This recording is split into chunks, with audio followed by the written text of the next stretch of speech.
হাইড্রোজেনের বিভিন্ন কক্ষপথে ইলেকট্রনের রৈখিক বেগ কি হবে সেটা নিয়ে কিন্তু নিট বা জিতে অনেকবার প্রশ্ন এসছে।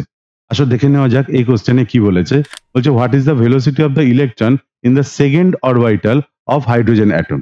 তো সেখানে আমরা খুব সহজেই এই প্রবলেমটা সলভ করে নিতে পারি ক্যালকুলেটরের হেল্প ছাড়াই। দেখো ফর্মুলা কি? ফর্মুলা হচ্ছে Vn। Vn equals to 2.18 into 10 to the power 6 metre per second into Z/n।